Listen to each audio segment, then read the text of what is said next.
Yes, sir. Yes, sir. Yes, sir. Yes, sir. How's everybody doing today? We are here. It is Thursday. It's episode 314.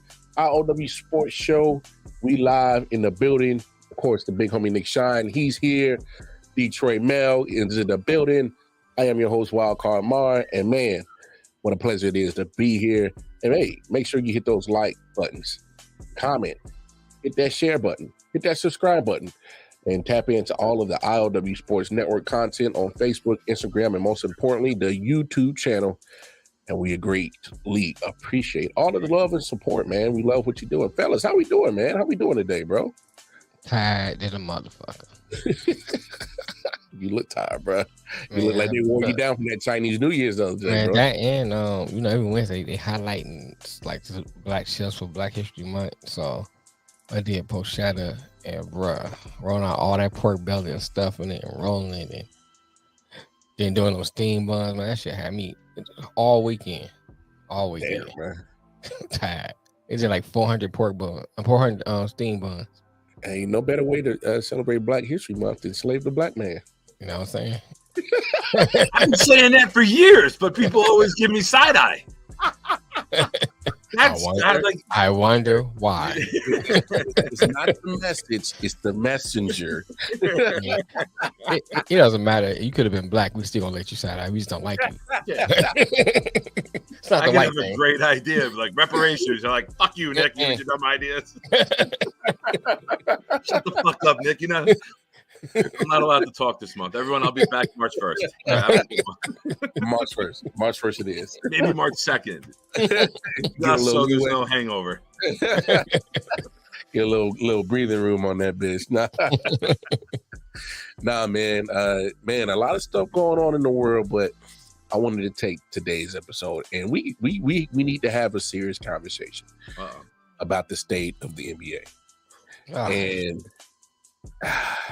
I hate to say this because obviously I don't like agreeing with Nick, but I'm at that point. I think I'm at that point where I'm starting to get to the point where it's getting unwatchable. It's getting to that point where it is like, what the hell are y'all doing? Mm-hmm. And the crazy thing is that they're so big internationally now. Like, okay, so NBA, obviously basketball is an international sport. We know this. Right. But the popularity of the NBA pretty much blew up through Michael Jordan. And then it went to another level with Kobe in his time. And then it went to another level with LeBron now, as you see more Europeans coming into the NBA. So NBA as a sport, as a company, is blown up. It's international now. Right. Now, game of basketball been international, but the actual NBA is on another level. But here's my issue, and I got some 80 pieces in here that'll kind of bring it all together. This shit, what I saw at the All-Star game, I couldn't finish watching, man. I had to turn it off.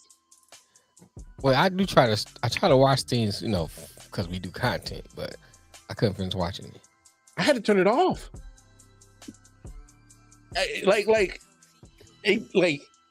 So, I come in the TV, the missus might be watching that bullshit, Housewives of whatever city they decide to right. play that moment. I had to watch that. I had to give up the remote. No. You laughing? I'm dead serious. I gave up the remote willingly. Like, I don't want to watch this shit because it was so bad. So here's my biggest talk that I want to hinder on. Is the NBA generationally different on the state of the NBA? Because obviously, I'll say this. I'll say part of that. A minute part of that is some of it, but I think that every generation goes through that. So you can adapt because of your love of a sport. Football generationally is different. Like I've been going back YouTube and showing like a lot of old games, football games. I was like, ooh, I kind of like the product now. Like some of those games you thought was a great game, it wasn't as good. I'm not saying it was a bad game, but it wasn't as good as you thought it was going back and watching it. Because some of that stuff is just generational. And we know when you get to the things that do change because of the generation, because you love that sport, you can adapt to it. But with the NBA, it's more than just that. So Anthony Edwards, who is part of the new generation of that little group of all-stars, soon to be on the cusp of being superstars. He was quoted, and he says, "For me, it's an all-star game, so I don't think I will never look at it like being super competitive. It's always fun. I don't know what they can do to make it more competitive," and that scares me when a person. Well, you're not wrong. You know what I'm saying? Play, compete. I obviously, you're not wrong. What I'm saying is that for a fact that Anthony Edwards, who is part of that new crop, who's supposed to take the NBA into the future for the next 10 to 15 years, if he's saying that, how can we as fans care about the product? I'm confused. I don't know how I'm supposed to care about the product when those who are the product makers don't care about it. Yeah, I think that, and this is that without getting, off into other subject matter, but I think kind of blends in. Nick, I want to bring Nick into this. Nick always talk about his mental health and stuff like that, and I think that I commend him on that. And Lamar, when we did the I.O.W show, we talked a lot about mental health and things of that nature. Yeah, and I think that a lot of things now that's brought to the forefront. Some of it was already there. We didn't have vocabulary for it, or we just didn't talk about it. And so now that they are bringing some of that stuff up, I applaud that. However, I think that the generation now overcompensates for certain things. And what I'm getting at is that, yeah, I understand that you have to be mentally ready and you have to worry about whether or not, you're going to be ready for the playoffs. You don't want to get hurt in All-Star game. I understand that. And, having a Mamba mentality now is frowned upon because, you can't be a killer or assassin. That's frowned upon now. However, that's an overcompensation for, making things better. I think it's okay to bring things to the forefront and deal with those things that we didn't deal with in the past, but you can't overcompensate because then as you end up with a product you have in the NBA. Yeah, it's just garbage. It's funny that you say Mamba mentality. My next piece that evidence that I'm gonna bring up to the forefront is Kobe Bryant. Before he passed away, he was on the Knuckleheads podcast with Quentin Richardson and Darius Miles. This is what he had to say. I think the All-Star game in general needs a little revamping because it used to be competitive. Yeah. It used to be competitive. And fans want to see the best pickup game in the world. That's what this is. They don't want to see you running up and down and dunking and doing all this crazy. They want to see what happens when you get this collection of best basketball players on the planet and they play and they go head up against each other. Man. I mean, you guys play harder at a pickup game in UCLA. For real. And ain't billions of people watching. For real. Definitely do. You know what I'm saying? Definitely do. They got I think the All-Star game needs a little changing. I always loved competing in them. I didn't lose many of them. Nah, me you and was CP one, used to talk all the time. One of the ones. You took it serious. Yeah, we went. I don't think me and CP, when we played together in the All-Star game, I don't think we've ever lost a game. Yeah. And we used to look at each other and say, okay. Going serious. They don't want to play, we going to play. Fourth quarter, let's go get them. So there you have it. And this is probably 2016, 2017, around that time that he's saying this. Right. And just I'm just looking at it as a whole where at one point, that's why I'm saying, should we ask that question, is it generational? Because, obviously, Detroit Mel, you're a little bit older than the both of us, slightly. Combined. Yeah. And then Nick's not too far behind you, and then I'm bringing up the rear. Right. But we saw things different in our time of basketball. Like Kobe said, the All-Star game, they still played hard. They still played as if it mattered. They, like Kobe said, it's the collection of supposed to be the best of the best that ever played basketball on the planet. So let's see what happens when they play heads up. Now, this shit's a vacation. This shit's a vacation for these guys. Because first of all, last Thursday, matter of fact, was their last game of anybody that ever played. Last Thursday was the last game. What's up, Rod? All right. And then, so Friday they had the skills. They had the celebrity game and they had the Rising All-Stars. Right. Saturday they had the skills competition, dunk contest, 3-point contest. We'll talk about the dunk contest in a second too. And then Sunday they had the game. Now they had Monday, Tuesday, Wednesday off. They just get back into action tonight. So it's like it's a vacation for these dudes, man. Right. Like go ahead, Nick. Because you got something to say. Go ahead and say what you're gonna say. I'm just waiting because I'm gonna flame these motherfuckers. So I'm Mariano. I'm waiting to come. Go ahead, Lamar. Okay. All right. Well, I mean, we waiting on you. Oh no! Let Lamar finish his thought, and then I'll come in as Mariano. I'll fucking close this shit out. There'll be nothing left. I'll torch everything. So then you look at, what Anthony Edwards said, where he says, I don't know how you make it competitive. Did you see how he was acting in the skills competition? He was shooting left-handed. Mm-hmm. Anthony Edwards shoots right. Right. That's how serious he was taking it.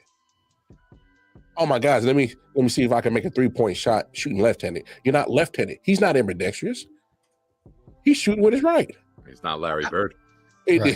Hey, look, man, I don't know, man. I just think that, and I hate to keep going to the generational thing because I want to just like.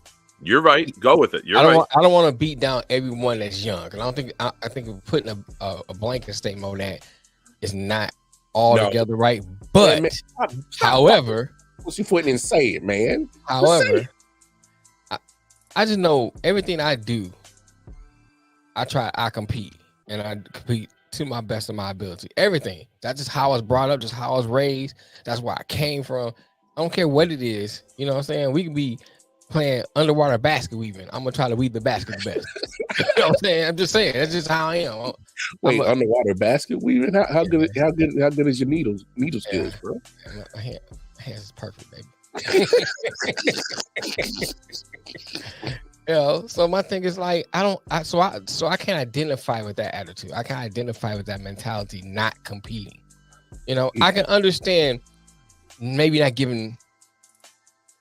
Let's say I might do 95% because I know I gotta save myself for the rest of the season. I can live with that. You know what I'm saying? But these guys ain't even doing. They doing less than 50%. Some of them. They putting the minimal amount of effort into it. And to me, if entertainment, sports is business first, entertainment second. The sport is last. That's what sport is last. Right now?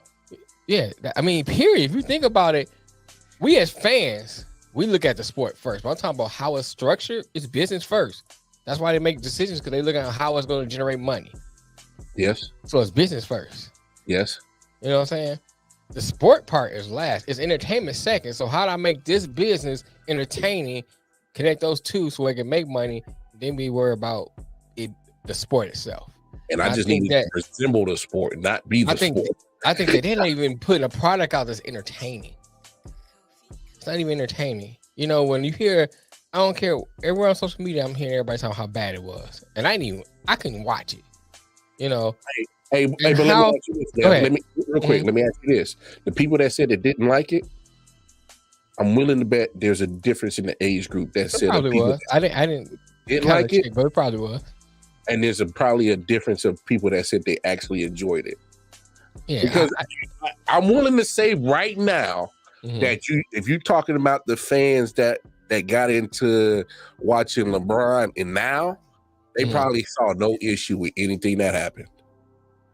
But those who seen, right before Bron came in, Jordan, Pippen, Kobe, Duncan, Allen Iverson, and I'm willing to bet that we was like, I can't rock with this shit, man. Like, what is this? Right. I mean, it's so. Let's even take it past. Let's take it past just the All-Star game. We got greats that always talk about, that played in different eras on what they would do in the NBA nowadays. So here's Shaq and Allen Iverson having a conversation on, what they numbers would look like in today's NBA. You played in an era where we were allowed to touch people up, hand checking up the court. Somebody asked me this the other day, so I'm going to ask you. What would you average in the game today? If you went for it. Ain't that too long? Yeah, that's okay. Okay, if I averaged 30, I lost the scoring title to Kobe the year he averaged 35. I averaged 33. And I'm just thinking, like, if I was to play in this era where it's wide open, if I can average 33 in a season, I'm gonna just take it up to 43. I know 10 points more. I agree.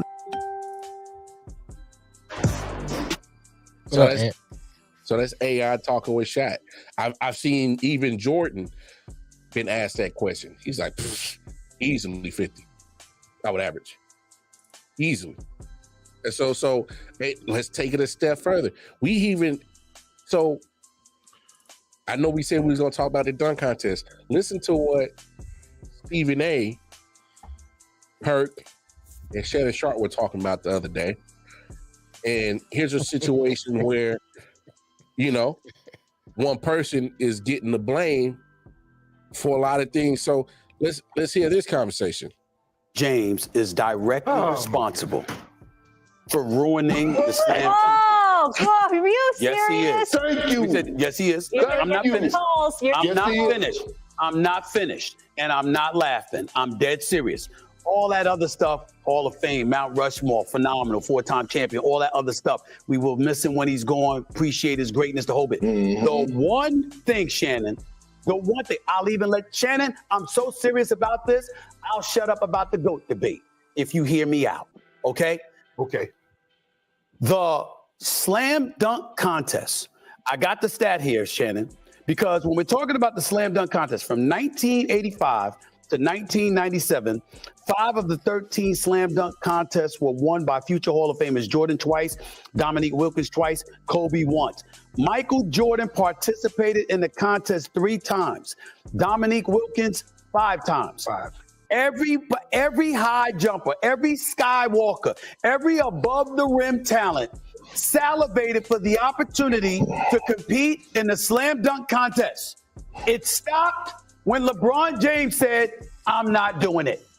And from that point forward, the stars who followed didn't feel compelled to prioritize a slam dunk contest. The tradition that was set by others preceding LeBron James. We watched LeBron James, and then you know what he did, Shannon, to rub it in? He'd do it on the layup lines before games. You went to the games and you had people with the cameras clicking and going crazy because they saw LeBron James using a layup line pregame as his own slam dunk performance. And he did it on purpose, okay? So what I'm saying to you is when we look at the demise of the slam dunk from an historical perspective, there is no one who knows basketball who will refute what I'm saying. There is no one who will do it. LeBron James refusing to participate in the slam dunk contest was the beginning and the spark plug of its demise. Period. You know there what? Is no one. First of all, Go ahead. fuck Stephen A. Smith. You know what I'm saying? Fuck Stephen A. Smith. Agree. I can't 100% agree with him. I mean, I understand his point, but I always think from my mindset, I don't care what somebody else gonna do. Why would that stop me from not doing it? I think it goes back to the mentality of this era that don't want to compete, that don't want that. It goes back more to that than LeBron James not competing. That has nothing to do with it. Stephen A. Smith can go suck a dick. That got nothing to do with it. No, hey, I'm right there with you. And the reason why I wanted to bring that up is because it kind of ties into everything else that is being said about the state of the NBA. Now, we all know this. I'm not a big fan of LeBron James. I'm never being enamored with him. I respect his game. I respect his talent. I give him respect. I'm not oblivious or a hater to say I don't like anything about LeBron. I can respect his game. I understand let me say this, the influence he has on this game. And I think that's partly what is the part of the change in this game of the NBA is his influence.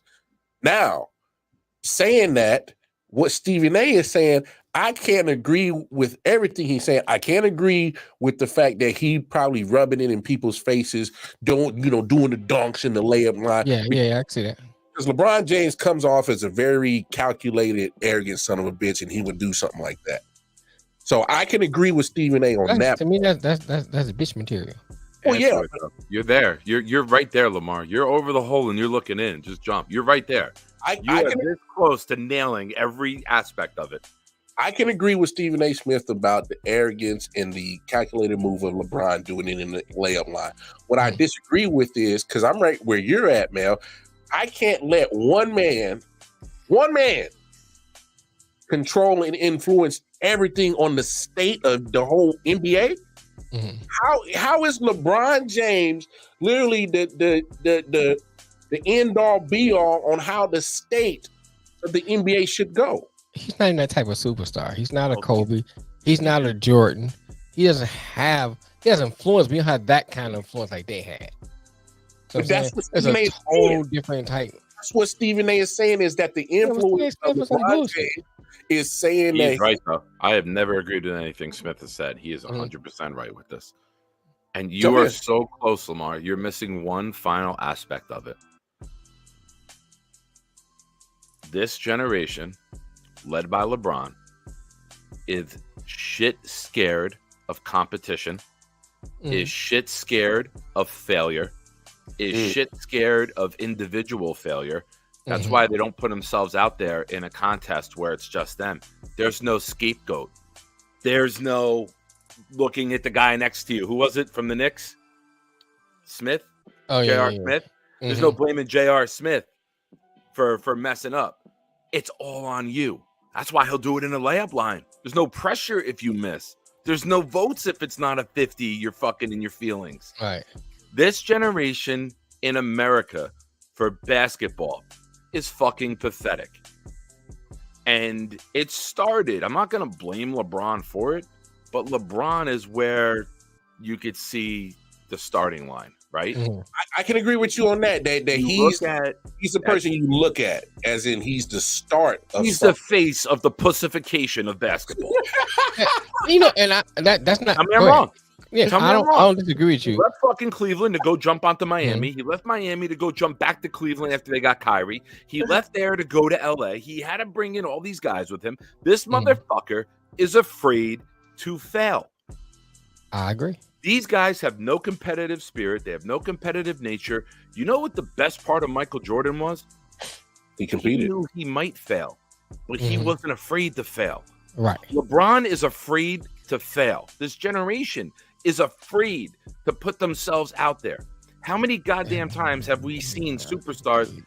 KD, you lose, you jump, you go to the Warriors. I'm afraid to be by myself. I'm afraid to try to get to the mountaintop on my own.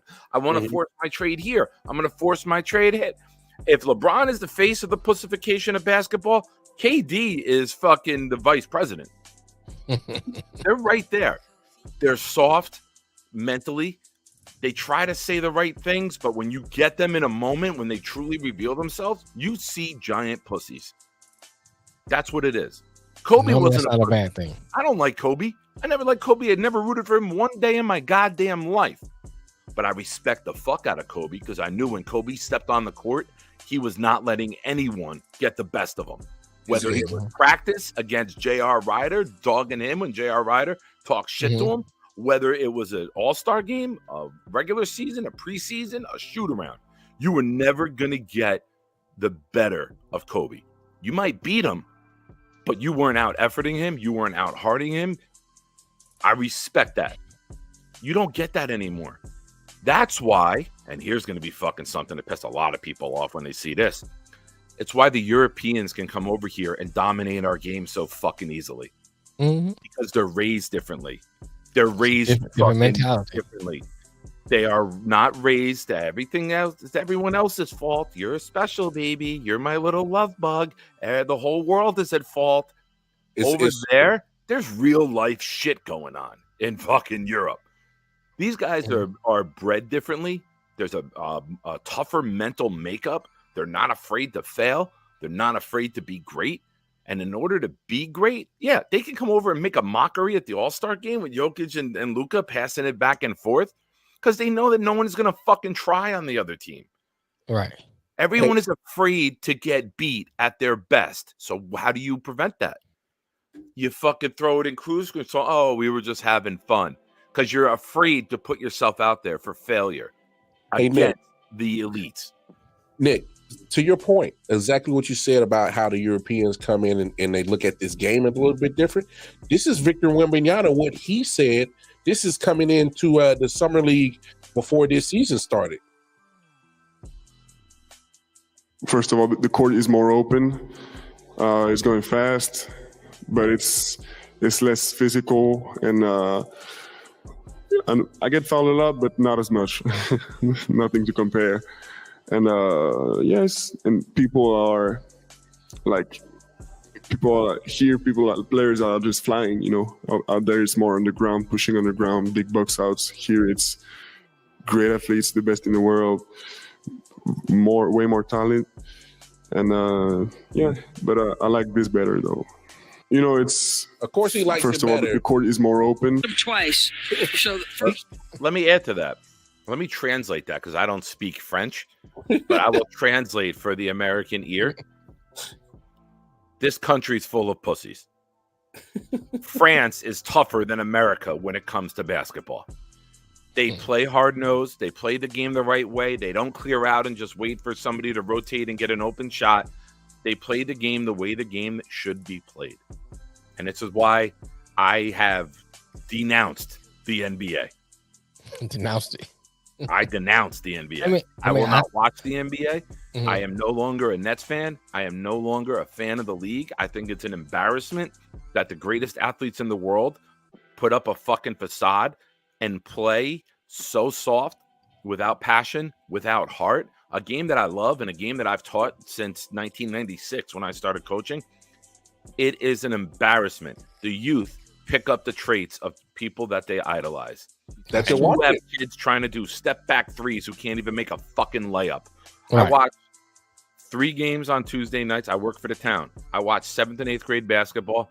3 games on Tuesday. I watch 5th and 6th grade girls on Wednesday. I watch 5th and 6th grade boys on Saturday, on Friday night. And I watch 5 games of 3rd and 4th grade boys on Saturday and then 2 games of high school. It's cute when 3rd and 4th grade boys don't know how to play and they're learning it and they double dribble and they fake and like the refs kind of let it go because it's instructional. Mm-hmm. But you see the same shit at the high school level. Mm-hmm. It's pathetic because everyone's afraid to get into a competitive league. They want to play these soft rec leagues and just do their driveway moves, what I call them. They get the ball. They want to do the one move they work on in their driveway. Mom and dad think they're a superstar because they go out to the court for 5 hours a week. But meanwhile, they're fucking sitting there on Instagram or TikTok the whole goddamn time. Yeah. It's switching with the NBA right now. It's illegal in 50 states, and it's worse than what Bill Cosby allegedly did. Shout out to Mel. What up, Mel? Let me fix that. It's worse than what Bill Cosby did. Man Down Sports, man. Y'all tap in with their content. They're putting out great content. Shout out to Flo and Bottom Line Sports as well. Albert? They're putting out great content as well. Oh, I can't put their comment up. He says, I agree with Nick, not necessarily the same language, but the sentence in general. Yeah. Oh, no, you could say it. The NBA, it's WSP. We some pussies. That's the NBA now. Forget NBA. I'm wrong. Tell me I'm wrong, but nobody can. They're soft mentally. They're soft physically. You touch them, they cry. They want to clear out and shoot. They want to have it be a shooting contest. Well, I always reference this. Last year, I watched the Knicks and the Heat in a playoff game. And there was 91 or 97 3-pointers attempted. And I think the score was 104, 101. You shoot 91 threes, both teams should have, if you were good, 140, 150 points easily. But you're not good. But we just keep chucking them because that's what we teach in America. Yeah, and so here's another factor that's really killing me on today's NBA. So LeBron James played 14 minutes in the All-Star game. Mm-hmm. They've been on vacation. They've been on vacation for Monday, Tuesday, and Wednesday. He's not playing tonight. What do you mean you're not playing tonight? How the hell are you not ready to play in the regular season tonight? Your team is in the shitter. The Lakers are in the shitter. And you not willing to come off vacation to be ready to put your team in position to make the playoffs? I mean, they're getting ready for the WSP on ESPN, not the World Series of Poker. These some pussies. I mean, when you see shit like this, this is what I'm talking about. When we started the conversation and started the show, this is why I'm starting to lean towards where Nick is when I don't know if I no longer can start supporting this product. But the problem is that's why I asked, is this a generational thing? Because I'm not going to put my money into something that I don't believe in, but it's still making money across, you know. LeBron played to, no, that's the point. That's a good point. You make your history. And I hate to say it for all you Bron sexuals out there, come at me if you want to, but when you see stuff like that, for him to just make history to play in 20 All-Star games, but you can't play in a regular season game to help your team get in better standings. Like these dudes on the verge of getting put out the play-in tournament. They're on the verge of getting put out the play-in tournament. That's how bad they are. And you telling me you can't even put the effort into a regular season game, get your stock up as a team? And the Lakers are floundering because they got injuries all over the place. Gabe Vincent, we don't know where he's at. Somebody just got hurt. What's his name? Christian Wood's going to be out for a couple of weeks. He got an issue. And going to that point where Flo was talking about Steph Curry. Here's what I feel about Steph. I ain't going. I'm gonna do it this way. I understand what Flo is saying there. I can somewhat agree to it. But I mean, Steph literally practiced those shots. Like he as soon as he wakes up, he's in shooting range. What he does is a skill. That's part of his skill set. Steph is the basketball what Tiger Woods was the golf. That's his skill set. It's to literally be in range. So much behind the scenes put in to get there. And so unless you're willing to put in the work what Steph does, like a Caitlin Clark, Sabrina Ionescu, you know, unless you're willing to put in the work like a Steph, I don't think you should emulate Steph unless you're willing to put in that work. That's a skill. It can't be. Well, because you got to look at it from this standpoint. Steph, he practiced that and other things along with it. Where this younger generation, that's all they practice, and that's the difference. It's the shot, yes. They just practicing just that shot. Because Steph is improving his game, so that's part of what he does, but that's not his total game. Where these young people are just practicing that shot only. That's my point. Steph is still a fundamentally sound player. He may do the circuit stuff, but he's still a fundamentally sound player. He gives an effort on defense. He does. He can take it to the hole. You know what I'm saying? I'm just at a loss for words on why everybody think they can emulate Steph by just doing the shot, but you got to put in the work and all the other stuff that goes into the elements of basketball. I got you. He says the garden has tainted soil, so every seed we plant will produce a bad crop. The NBA is the garden. The bad soil is the new rules, and the emphasis the media places on stats that needs to be replaced. Which, hey, I won't say I disagree, but I still say part of what Nick's saying has to go into that too, because I don't think it's just.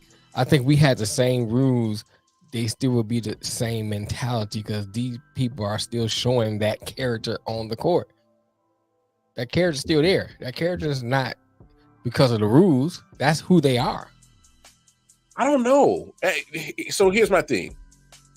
I think in the generations when we watched basketball and played basketball, yes, you wanted to have your stats look good, but I think we cared about the winning more than anything. Right. I think we cared about the winning more than anything. Yeah, I agree. Because me personally, when I played ball, I'm not gonna lie, I wasn't Steph Curry. I'm not dropping 35 points, but I could play some defense. I could rebound. I could facilitate. Every now and then I might throw a clutch three down. Hit a nice little midi. Oh, bring up Anthony Price's last comment. The only fucking reason we say that is from the Dave Chappelle skit when he threw the condom at the garbage. The only reason 20 years of people say Kobe is when Dave Chappelle chucked the condom at the garbage. We say it's Rick James, bitch, and Kobe because when he's that from the Dave Chappelle show. Oh shit. There's no, it's a 3-pointer or a dunk. There's no more Charles Oakley's in the league who, as much as I hate the Knicks, which is well documented, was a king of a 13 to 17-foot jump shot, elbow extended. They doubled down on Patrick. They kick it out. Oakley was money. There's very few guys in the NBA who work on a mid-range game. Well, you were chucking condoms way before that then. Good for you, man. I never wore that shit, but good for you. Strap up, bro. It's crazy out there nowadays. I know you're married. I'm just speaking to the youth out there who might be watching. They call me Vegas. I just roll the dice. Yeah, the dice is the name of the fat girl. You got to roll out of the room. I just rolled the dice. Come on, sweetheart. Time to go. That's why I bought the room at the top of the hill. Why was LeBron out? Why is LeBron out tonight? I don't know why LeBron is out tonight. I just don't see why you can play 14 minutes in an All-Star game to get your history, your records, but you can't show up for your team. I yelled Kareem. I played the post. I did Kareem. I did hook shots. I said Kareem when I did a hook shot. I could never say Bird. Bird and Cartwright to me were like the two Bird was shots that you for took. me. Bird was good. The swing, yeah, but it was nasty. I couldn't say Bird. His form was nasty. No, you can't say Bird. But when you wanted to swing like Griffey, you put your hat on backwards and you wanted to swing like Griffey, right? You wanted to swing like Darryl Strawberry, right? You didn't want to shoot like Bird because the fucking Bird behind the head was fucking retarded. Nice. So it's like you didn't mimic Bird because you couldn't mimic Bird. That's like saying Sean Marion. Not the Sean Marion jumper. Hey, when that joint, when you get wet, dog. Oh. Hey, man. Yeah, it go in when you hot, but that shit look nasty. I hate all things Boston. I respect Larry Bird, but I hate all things Boston. Anthony, haven't you been paying attention? Yeah, I can't stand Boston. Nothing. I'm offended by that, man. Like AP spent a lot of time with me, man. To think that I even respect anything out of Boston. Shout out to my brother Bobby G. Fuck everybody from Boston, and nothing good ever came out of Boston. It's just fuck Affleck, gaming. The cream donut. That's it. Dunkin' Donuts. That's it. The Boston cream donut. The only fucking thing good to ever come out of that shit. I don't know. I don't like cream in my mouth, bro. So I don't know like that. Oh, here we go. I know. Here we go. This motherfucker was just rubbing down a sirloin when I talked to him before the show. Had his hands double working meat, and now he's saying, "I don't like cream in my mouth." Hey, he might be like on his face, not his mouth. Hey, I had to I had to jacquard my meat, man. I had to get it tender, bro. Gotta get it tender, baby. Hey, when I throw that sirloin on that grill in a couple of minutes, that's it. Go slice like butter, baby. God damn it. We're behind the scenes of pre-show production here at I.O.W. Yo, Lamar, what's up? How long? What time are we going on? Oh, give me about 10 minutes. I'm working on my meat here. I'm like, all right, so you need about a minute? Oh, no. I'm seasoning my sirloin. I'm like, okay, that's what we're calling it now. All right, I'll see you in 10 minutes. That is not made up. Every word of that conversation is that would read in court. That's exactly how the conversation is. That is a real conversation. Play that back. I tried to call Mel too, but this is what I got. The number that you're trying to reach right now, it's out of service. Oh man, yeah, I'm out with y'all. It's RJ's one of the ones. Well, it's not just. Yeah, I agree with that. It's not. And Flo, good point. And I like your point, but I don't think it's just not necessarily backing down. I also think that there's a problem why the mid range doesn't even matter anymore. I'm confused. Nobody stands there. They all stand around the 3-point line. Everybody stay around the perimeter. Yep. Penetrate and rotation. What I'm saying is the mid range is there. It's there for the taking. You stop the NBA bullshit with this. You stop rotating on defense. How do all these open 3-pointers? Because of rotation. Stop rotating. If a fucking guy rotates, stay on your man. Change the game. Be the innovator. Stop the rotation on defense and see if these guys can hit mid-range shots or constantly try to get to the rim. No one's there. There'll be no offensive rebounds because there'll be shorter shots. No one will be there to get rebounds. The rebound the rate will go and the other team can kick out and run. Change the game. Some coach has to have the balls to commit to it and say, we're not going to rotate on off penetration anymore. That's all the NBA is. Watch a game. It's 4 guys standing at the 3-point line. 1 guy penetrates. Someone's got to stop, kick it to that guy, rotate, open shot. Stop rotating. Fix the fucking league. Make it more skill-oriented. You know what's crazy? I'm willing to bet the first coach that implements stop the rotation, he'll win a world championship. He'll be fired. No. If he does it and sticks to it, he'll win a world championship. Because my thing is if you stop doing what the norm is nowadays and actually do fundamental basketball and actually harp on your fundamentals, harp on boxing out, harp on playing defense, harp on, taking the shot that is created to open space, whether it's a mid-range or layup or take, ball rotation. If you harp on the fundamentals, because I think, and I know we're talking about the state of the NBA, but we should also talk about the actual state of basketball in America, because the AAU, and to your point, Nick, you see it in the AAU. Now you see it in high school. Now you're starting to see it trickle into college, because they're all emulating what's happening in the NBA. So pretty much the state of the NBA has pretty much been the state of the basketball world in the USA. Yeah. So it's almost like the poisonous tree has poisoned the soil, not just where it's at, but all the soil. You know what I'm saying? It's all tainted soil at this point, because it's trickling down from college to high school to AAU. It ain't never been like that. It ain't never been like that. It ain't never been about, hey man, let me get mines, whether I win or lose. No, man, it's all competing. And this goes for any sport. You compete and you put yourself out there to either succeed or to fail. And this generation has been taught from at a young age, you're the best, baby. You're always going to succeed. Very few still teach hard knock life lessons. Yeah. Yo, you got to go out there. You get your ass whooped. You fucking wake up early the next day before school. You go get more shots in. You go work on your game. You assess how you failed, and you find ways that you don't fail that way again. Man, I remember when I played 7th to 8th grade CYO basketball. My 8th grade, we went 43-6.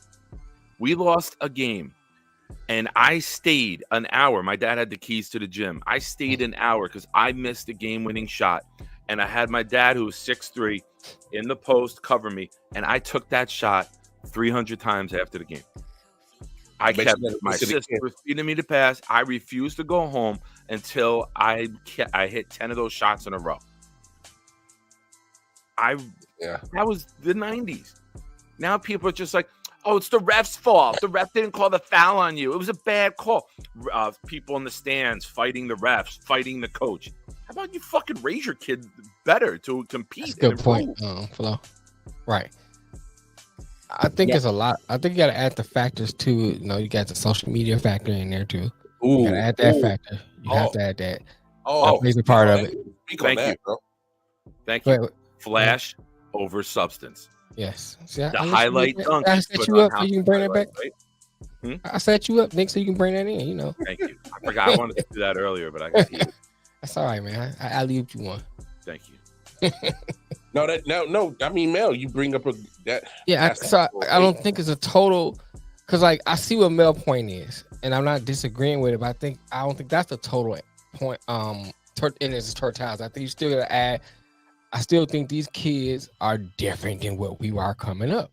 So I think if the rules were to change, I still think gonna have the issue of this attitude and mentality of I'm not gonna have that killer mentality, and then that I gotta let me get this dunking, or let me get this for social media, because as soon as I messed up, it's gonna be on social media. It's immediately plastered. You know, versus like you had to, if nobody didn't see it or the paper wasn't there, you wouldn't have seen it. You know what I'm saying? You wouldn't have seen it. Yeah. So now it's instant. Boom. Yeah. You know, 100%. I gotta get views. I gotta, you know, it's all those. I think all those factors into, you know, why the game is not as good. It's not the product itself. Without even knowing who it is on Facebook, I'm willing to bet that's Jeremy. So I think you got to factor all those things in. You know, I don't think it's just one thing you put your finger. Oh, okay. What's up, Mike? Where you been? You poor malnourished motherfucker. Eat a goddamn meal. You fucking twig of a neck holding up that fucking bowling ball of a head. I wanted to say his head is shaped like a watermelon, but I know that would have been some no. Come on, Nick. Come on, Nick. Well, he got that long narrow head. Well, you know. Okay. Hands like a watermelon, feet like chicken. That's what you're trying to say? I wanted to say it, but I didn't. What I really wanted to say, Mel, and I hope you're ready for this, was, oh, man, look who's in the chat. It's this. Nigga. hey, but even if he said, you know, Bones got feet of a chicken, he wouldn't be too wrong, because he got he got an inverted watermelon head. It just stands up like up and down on his neck, and he got like them little chicken legs. Last time we had him on the show, he was in the garage whispering like he was in witness protection. Because he probably was. He probably was. You don't know that I'm out here on talking to you guys right now. You think I'm on the toilet? Hey, I just want to say, fuck Nick. I gotta go. Hey, you gotta understand. Hey, times is rough in Mississippi. Sometimes snitching is the only way to provide, brother. Hey. Only way to provide. Yeah, that's the only way to provide. That's how you get his hustle on. Yeah, you know. Hey, I know for real. Last time, hey, bro. What in New Orleans before? He snitches from state to state. Last time I saw, dog, there was a meme somewhere. They said state of North Carolina gives people like $50,000 for confidential informants, and Mississippi wasn't too far behind. So hey, you gotta do what you gotta do, man. Right? Hey, man. Yeah, but hey, man, I can't. You gotta go to high school with that professional snitch. I meant the link to see. It's on YouTube. Go to YouTube. Yeah, go to YouTube. Nah, but I mean, they do have a YouTube in Mississippi, right? Yeah, I think they do. Shit, I don't know. Yeah, it's just Ute because it's half off. Everything cheap out. I can't with you. Nick's mom and daddy be creating an abomination. Man, now I know he got his kids in the car. I can't even go too deep with the jokes. Damn it. Right. But no, well, let's be real. It's Mike. The kids might not even be. Sorry. Now I'm done, Mike. No, I can't lie. When I first saw Bones, I was like, "Damn!" And the government been lying to us, talking about extraterrestrial didn't exist. I was like, "Damn!" Came out of Area 51. Yeah. I was like, "Oh, he's from Mississippi. Oh, that makes sense. Okay." Yeah, okay. First time he came on the show, he was like. I was like, yo, Starvin' Marvin?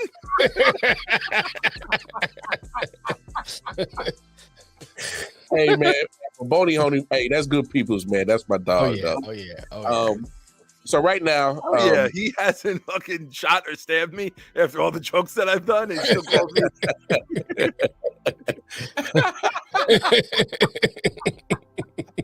I can't.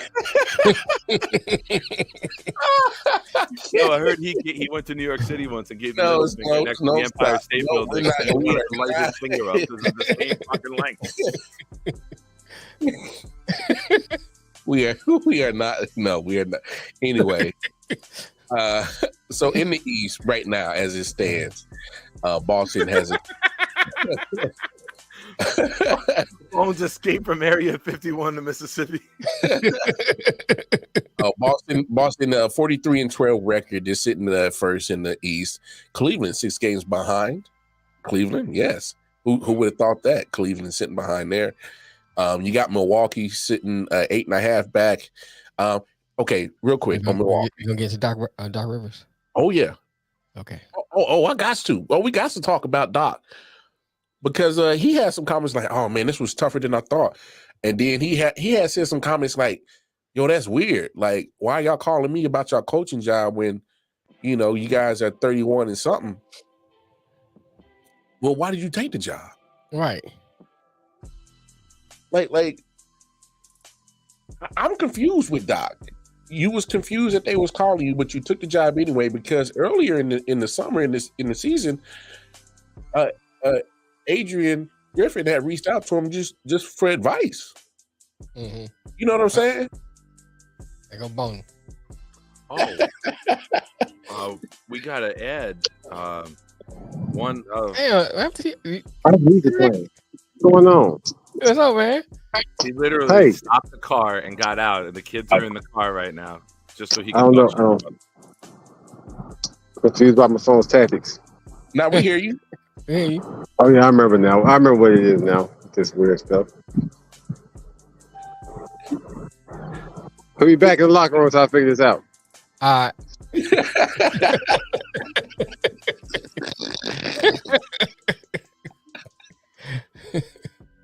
It's the most he's ever contributed to the show.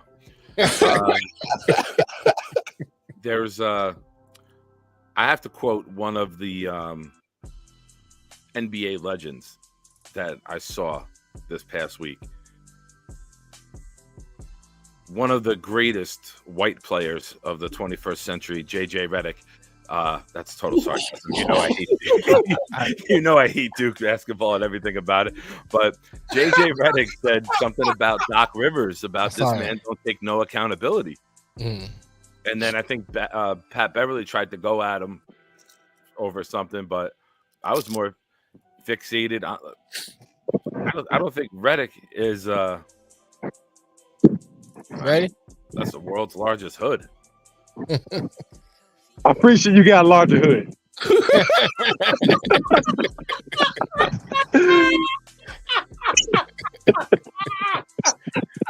Yo, your tall, skinny ass and that beard sticking out of the hood, you look like one of those flowers that you pluck and you blow on and everything just whispers away.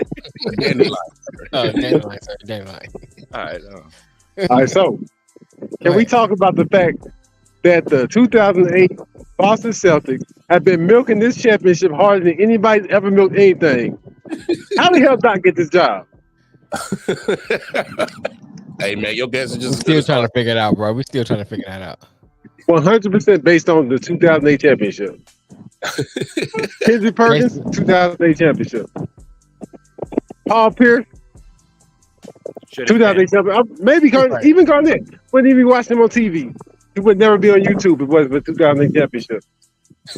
They got more out of that 2008 championship than Jordan got out of all those rings. Respect.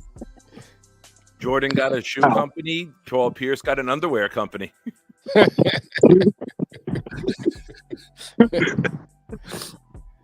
Yeah, man. Yeah, Paul. Go ahead, Bonnie. Oh, I was about to make a joke about Paul Pierce shitting his pants, and that's how he got an underwear company.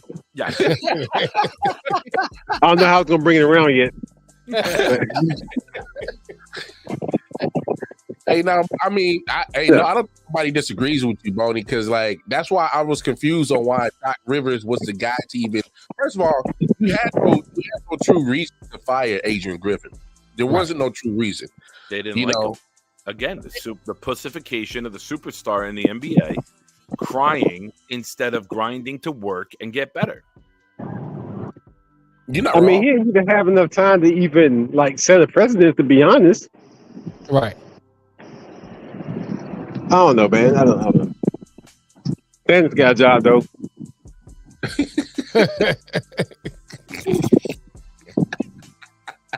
Man, the soap opera that's going on over there, you know, Doc blaming people under himself. You got, you know, he come over there and he's not doing any better than the person they got rid of. Well, that's what I'm saying. There wasn't. If you take out the fact that they just didn't like Adrian Griffin, there's no true reason why to get rid of him. He had you as one of the top 5 teams in the whole NBA. For some reason, Thanas is over here talking like he's a big contributor to the team. You know, he's only there because Giannis said, "Hey, man, if you want me to re-sign and stay in Milwaukee, make us my piece of shit brother who's not gonna even give you minutes or anything." He making sure his brother eat, man. You gotta give him props. I ain't never seen more nepotism than this. Hey, man, just give your brother some money. Like, you could be winning. You could be out here winning more rings or something. Give your brother some money. Why would I pay this? Why I give this nigga some money and I can get him to make his own money? That's money I can because save. you losing money by getting them this money. You put somebody better in the practice squad. The only nepotism that I could ever relate to this was the Orioles in the 80s and 90s with the Ripken family. Dad was a coach. Yeah. Cal played short. They even tried Billy Ripken Jr. to come in and play second base. And the boom. I was just thinking about the Macho Man contract, where his brother got a contract and never wrestled. What? Leaping Lanny Poffo? Yeah. Leaping Lanny Poffo is amazing. He never wrestled in WCW, but got paid the whole time. That's because at that point they were just buying up any name talent from WWF. When I mean, it's just wild that because I'm with you, Boney. Doc Rivers been milking the shit out of that 08 championship. This dude has had roster after roster after roster between LA, between Philly, and now what's going to be the excuse now when he don't succeed with Milwaukee? I'm curious. Didn't buy in. Yep, that's it. The players didn't buy in. That's what you're gonna say. And I want to add this too. You said who was ranked where? The Boston Celtics won the Milwaukee trade to get Dame. Like all the pieces that moved around, the Celtics ended up winning. What'd they get? When they get what's his name? Kristaps Porzingis. Nah, I just forgot his name. Point guard. Point guard. Smart went to Memphis from Milwaukee. Oh, you talking about Holiday? Yeah, they got Holiday. Milwaukee got no defense. They failed themselves. Hey, but they got Dame. I seen somewhere where somebody said that all they needed for Dame to show out was all-star game level defense. Like, that's all they need to give him.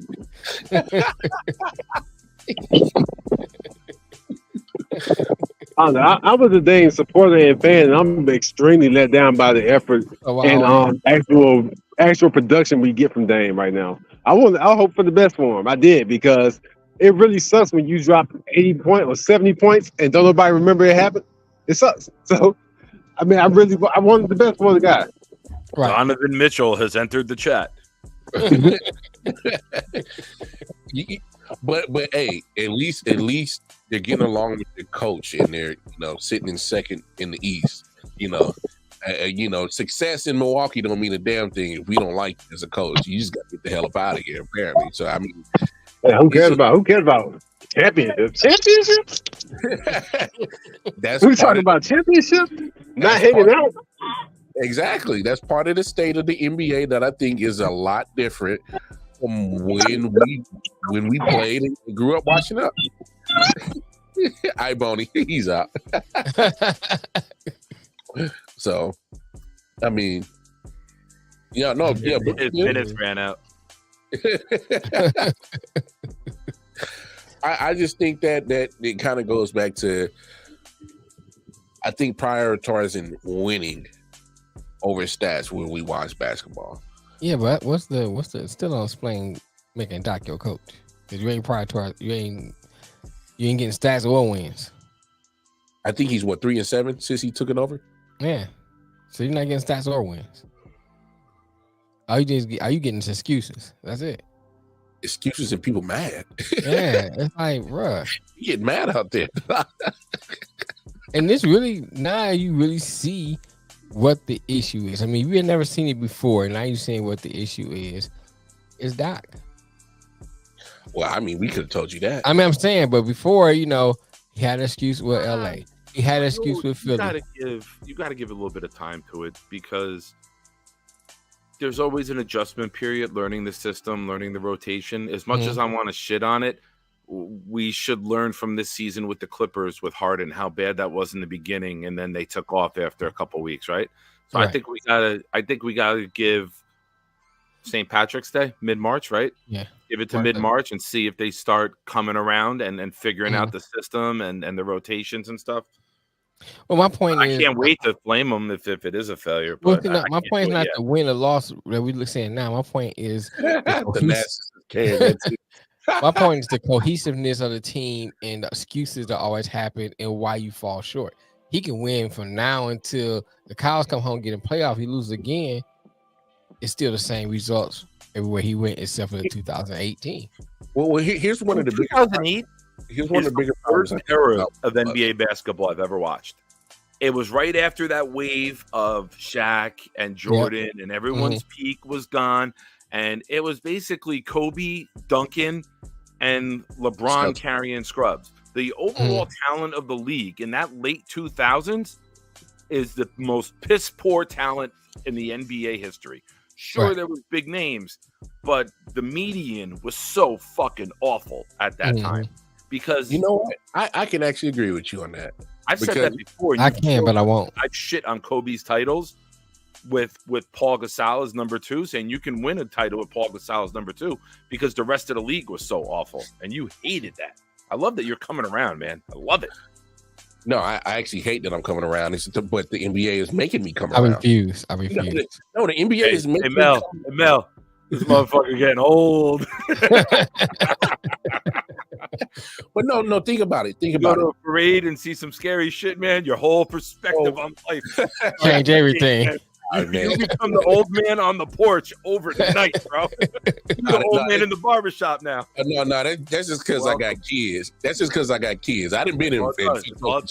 Now you're like, I want a better world for my kids. Hey, look, I've been in fucked up situations. Now that I got kids, fucked up situations change. It hit a little. We got kids. It changes a whole lot.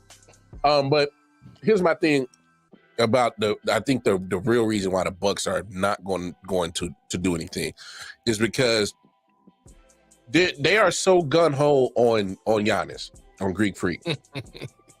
Like they're saying this is your team. And we got to remember that Greek Freak is still very limited in his offensive bag. I mean, if he's not running like Derrick Henry to the paint and getting to the rim, he's really, pretty easy to guard. I can just clog up the paint with all 5 of my defenders and make you do something. You're either going to have to develop a mid-range or a 3-point shot or kick it. Those pretty much the only options you got when you plug up the paint for Giannis. No, literally. Yeah, he's very limited in his offensive game. So if you clog it up, then you're waiting for him to do something with it. Dame's probably sitting around like, well, hell, what do I do? Where's my spacing at? How do I get involved in this offense? Because you so want to be Giannis so forward. Yeah. I think they got to change the philosophy, and you got to let Dame run that shit. Yeah. Right. You got to let Dame run that shit because let it run through Dame. Then Dame can set Giannis up. Well, because if you run it through Dame, it make the paint open up. Yeah, and that's how you can get Giannis to feed. Because you keep having Giannis at the top of the key with the ball in his hand. Hey, all eyes is on him. They're not clog up the paint with 5 guys. He can't do nothing. He's still limited. I feel but like somehow he's won 2 MVPs. I feel like you guys are talking Chinese or like starving. I don't understand nothing anymore. Oh, what's up, Wild Wave? Thanks for joining us, guys. Great guy, great guy, Wild Wave, man. I've never done a show where Wild Wave hasn't shown up. He's fucking awesome. Thanks for the support. Oh, real quick, tonight I launch on my channel, new weekly show. Thursday nights, 10 o'clock, the Thursday Night Throwdown on Proud New York Jets fan. And I'm going to be doing shows Sunday night, 9 to 11 with a bunch of guests. So Wild Wave, I know you'll be there. And you guys will be on in the March 10th with me, which I'm looking forward to. Good shit.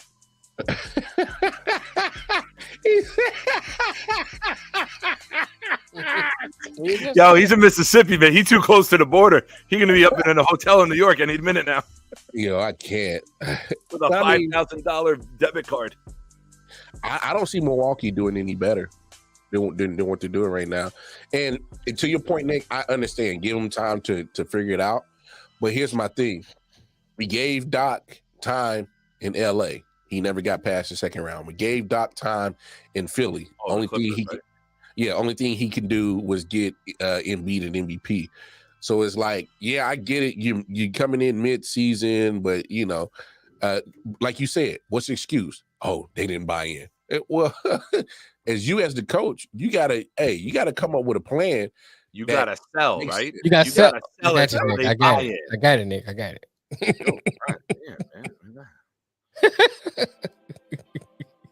I get what y'all.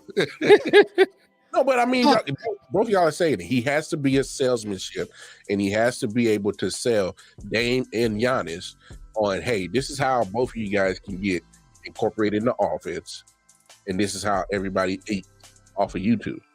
Yeah, but you know what helps sell it? You know what helps sell it to this lazy ass pussified generation? Get rid of the NASA's track record. Like, you know what I mean? Like everything that you're saying. Like you're still milking 2008. Yeah. I was still like close to dunking in 2008. So that's how long ago that shit was.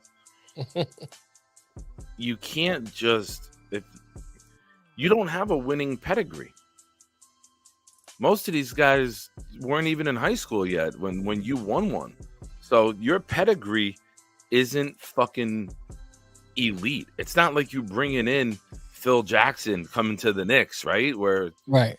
Or, I'm trying to think of someone else. If Belichick goes to a different team now, you're not one of these elite title after title guys.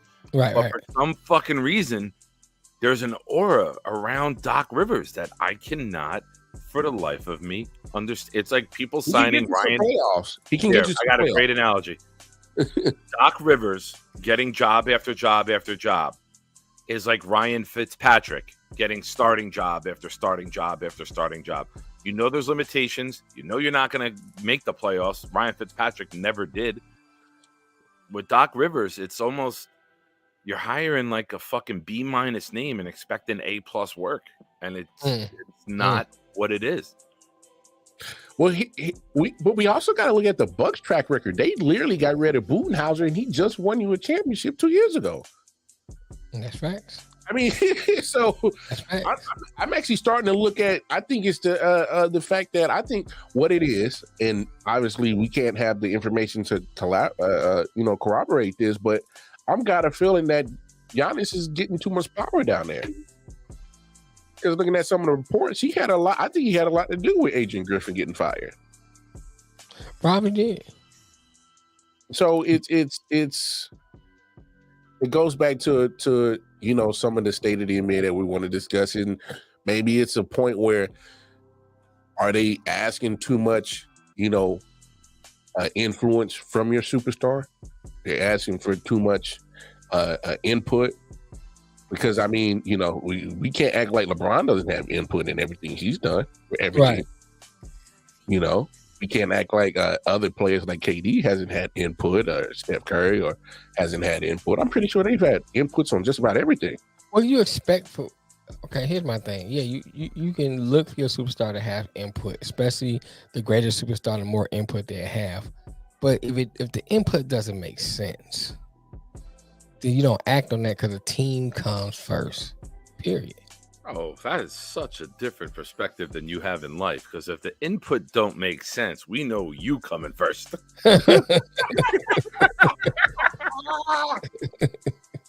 Always got to get off. Oh, Always. nice. Got to get mine. I hope he got yours. I'm about to go to bed in a minute. Oh, hopefully, I know it's 5:45. Hopefully, we change the topic from basketball. But before we do, I'm going to be running an NCAA tournament pool. Now, it's not just your regular bracket. Here's how it's going to work. You pick one team in each of the 4 brackets. Whatever seed they are, you get that amount of points every time they win. So if you pick a 7 seed, you get 7 points every time they win. You can only pick one number 1 seed. Excuse me. And you get 1 wild card. Damn. I hope you choked to death. Go ahead. I know. You get 1 wild card, but you're still only allowed 1 number 1 seed. And you get 20 points if you pick the title winner. So there's strategy to it. Instead of just filling out a bracket blindly, or there's strategy to it. There was a year I won it because I had it was a year Kentucky and UConn made the finals. And this was like a 500 person for $20 a box, for $20 an entry. UConn and Kentucky made the finals as like an 8 and 9. And I had them. So there's strategy to it. You just don't pick the best teams. You got to find out, all right, is there an 11 or 12 who could win a couple games? You got to do some research. Because if a number 1 wins the whole tournament, you only get 26 points for it. If a 12 seed wins 2 games, you get 24 points right there. Here's the kicker. Here's the kicker. For those who've been watching college basketball, it's been wide open this year. It's been wide open. Kentucky just went down to LSU last night. I saw that. UConn got blown out by Creighton a couple of nights ago, and they were the number 1 team. So they've been the number 1 team, number 1 position has been playing hot potato pretty much all season. Nobody's been willing to stick around as the clear-cut favorite number 1 seed in the NCAA. Shout out to the South Carolina women Gamecocks, still staying number 1 undefeated. Now they balling. That's something different. When you mention that, one of my buddies, his daughter goes to South Carolina. He said he walked out, or his daughter is a freshman there, walked out the dorm 2 days ago, and the coach was there handing like stuff out, like promo stuff. Yeah, Dawson. Wow. Picture with her, Staley. Yeah, she's good. Hey, she's building a juggernaut out there. I don't know if anybody saw this, but Gino Auriemma for UConn just passed Coach K. Oh. What? I didn't hear that. Fast, damn, bro. Damn. He just passed Coach K for all-time wins. Oh, okay. Hey, no, you gotta give men this credit, whether it's men or women. It's like we don't compare NFL and CFL wins, right? Let's be real. We don't compare softball wins with Major League Baseball wins. We don't compare different sports. They're different sports. Well, yeah, different leagues. They saying, it's still in college though. Yeah.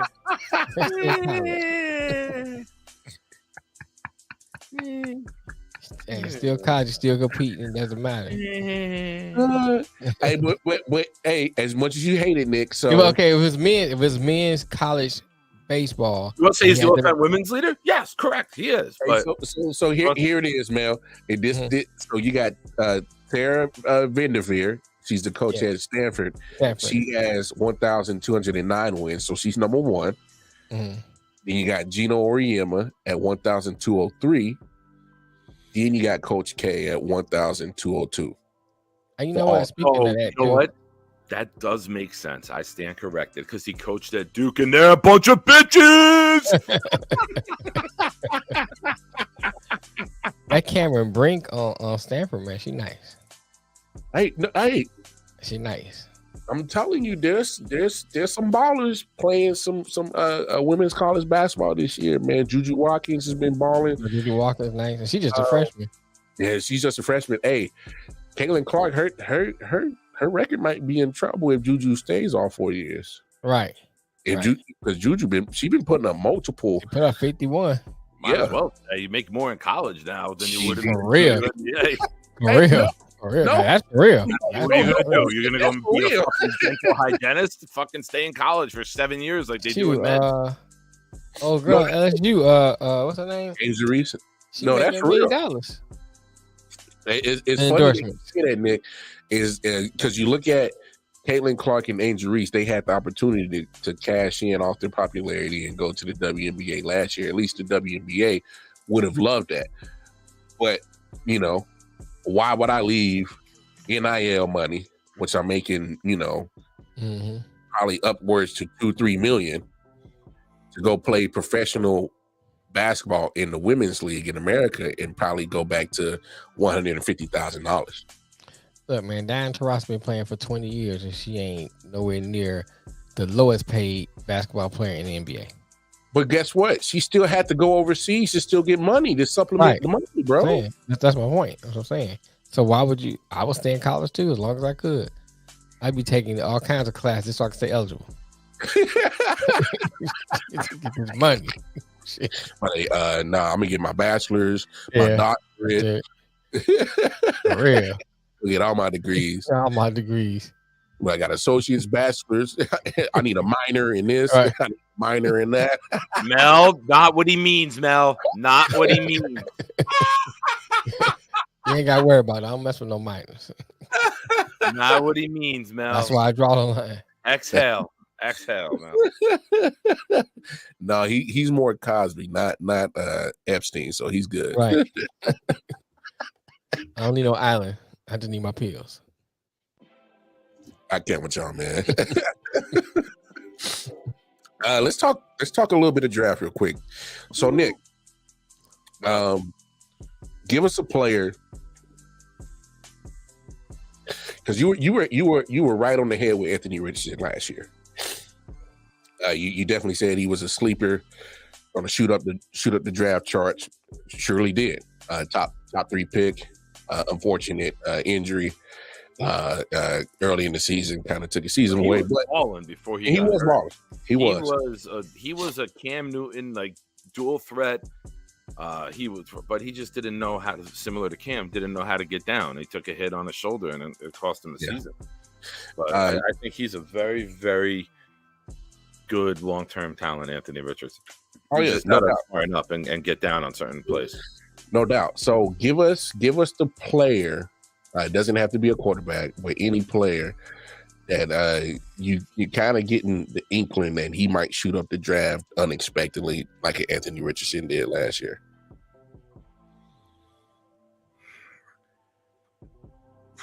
Man, well, this guy is expected to be top 10. And Anthony Price actually mentioned him. The guy that I am huge on, and I think will be the number 1 quarterback in this class is Jaden Daniels. Really? I think Caleb Williams and that USC spread offense, run 4 verticals, and break into the opening. It's going to take him some time to adjust in the NFL. I think Daniels, with his mobility, you could see a Lamar Jackson type of season. If you go and you put him in Washington, and maybe you play Sam Howell a little bit if you keep him until Jaden's ready to rock. I hate this fascination of play the guy right away. Let the guy win the job.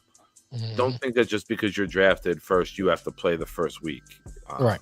We saw Lamar sit. We saw Patrick Mahomes sit. Tom Brady sat. I know he wasn't a high draft pick. Get a good veteran in there. Get someone like a Tyrod Taylor or Jacoby Brissett, and who knows that their job in the NFL is to mentor, spot start, teach, and hand the baton off when the baton comes, whether that's in August or whether that's 6 weeks in or a full year. Mm-hmm. But I think Jaden Daniels. I think this top 7 of this draft are set, and I don't think anybody is going to crack that top 7. I think it's all offense. I think you got Caleb Williams, Drake May, and Daniels as the 3 quarterbacks. I think you got Marvin Harrison and Malik Neighbors. You got Brock Bowers, and then you got Joe Alt, the tackle. I think Rome Odunze is the next best guy, depending on where he goes with team needs.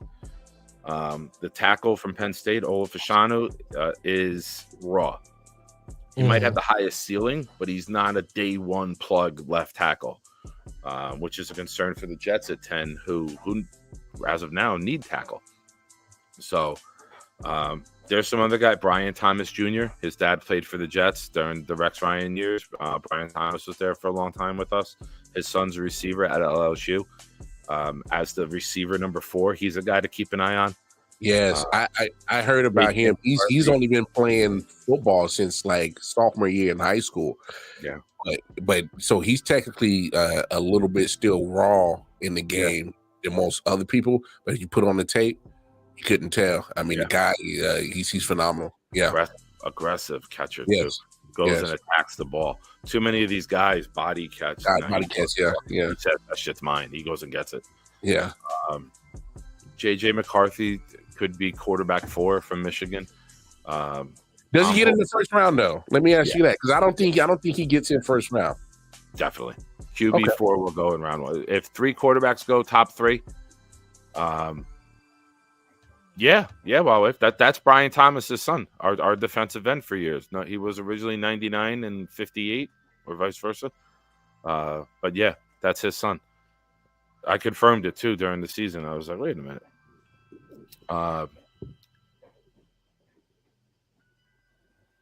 The biggest thing in this draft is gonna be from pick 8 with Atlanta on, the teams that trade up for the top defensive end, the top cornerback, the top D tackles, because this draft is so rich offensively. We're used to seeing Stingley and Sauce, where cornerbacks went 3 and 4. Thibodeau went 5. You're used to seeing Von Miller. Like, the list goes on and on and on with guys who were drafted early, right? Yeah. You're going to get down to pick 8, 9, and there may not be a defensive guy even picked yet. And you got you got Dallas Turner, Latu, Verse from Florida State as your defensive end. You got Newton from Illinois, and Murphy from Texas as your defensive tackles. You got Terrion Arnold, Kool-Aid McKinstry, a couple other cornerbacks. A lot of these guys are top 10 talents traditionally. Yeah. But with the rich offense in this draft, they get pushed back. It's going to be, as a Jet fan, picking 10. I'm hoping 2 defenders go, because that pushes more of the offensive talent down to us. So I don't have a name right now that could jump, because I think the top 7, maybe even 8 with Odunze are solidified. I don't see anyone, Mel, this is for you, penetrating that. I think that's a lock in terms of, now the draft board may not fall that way. It may be somebody says, well, we need edge because we did this XYZ in free agency. Let's visit that at the end of March. I might have a different answer for you, depending on how free agency holes gets filled. Guys get franchise tagged, extended, trades. We'll have a clearer picture. But as of today, speaking of which, it was funny you say that. Franchise tag opens up real soon, and I think it was it Tuesday. Yeah. 14 days. Yeah, so that window to tag a player opens up real soon. Gives everybody.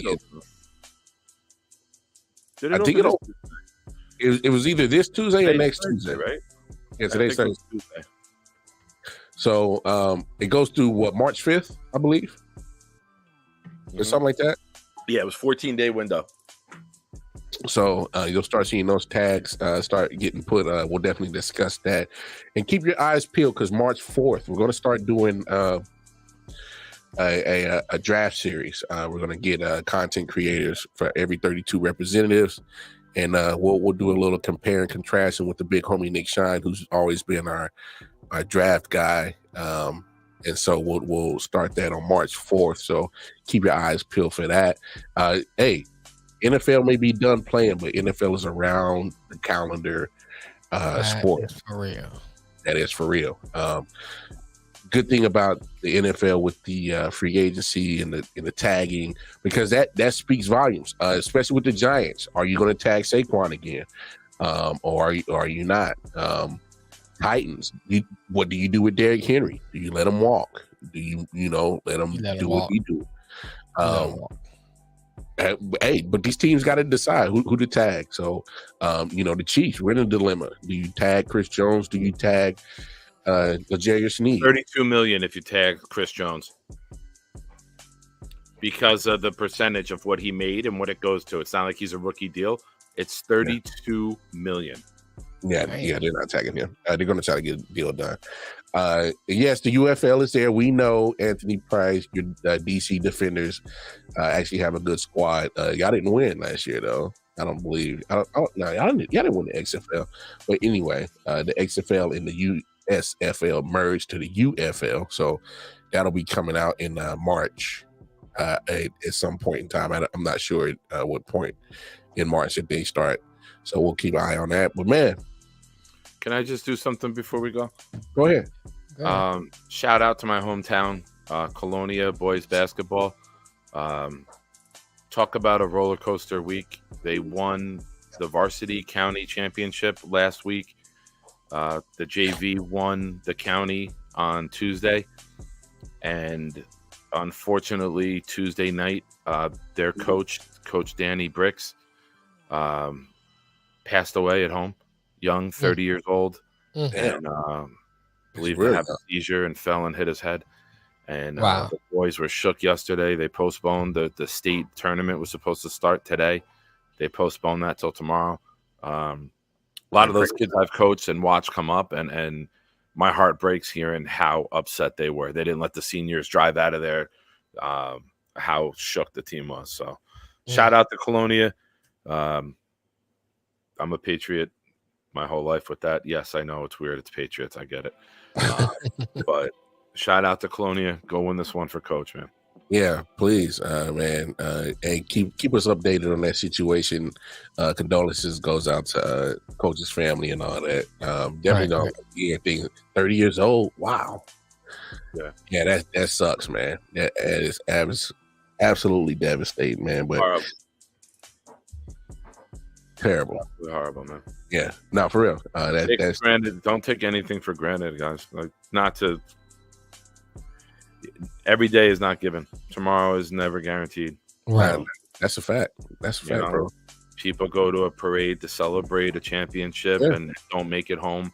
You get on the road to go to work, you don't make it home. So give your loved ones a hug, man. And man. Appreciate every day. Thank you, Flo. March 30th, Birmingham versus Arlington kicks off UFL. But hey, man, exactly what Nick said, man. Hey, take the time out. Appreciate everybody that you can, man. Sending your love to each and everybody, man. Stay positive out here in this world, man. We need more positivity in this world because, like Nick said, you never know. You never know. So, hey, we're going to end on that note. So I'm always showing my gratitude to my brothers, man. Big homie Nick Shine, Detroit Mail. I hate y'all, but I love y'all. So understand that. Yeah. And with all that said, let's not let it get confused. Fuck Mel. It's been real, folks.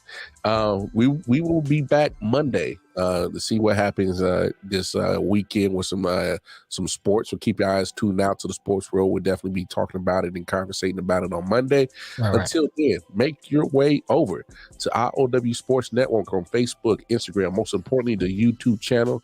Like, share, subscribe, hit that bell notification, let you know every time we drop new content. Tap in with No Name Podcast for you Detroit Lions fans, probably your Jets fans, for you Jets fans. Tonight, and of course, 10 p.m. Hey, tonight, 10 p.m. He'll be going. Wildcard Chief for you Chiefs fans. I'll be dropping some more content. But hey, man, it's been real. Big homie Nick Shine, Detroit Mail, Wildcard Mark. We are out. We'll see y'all Monday.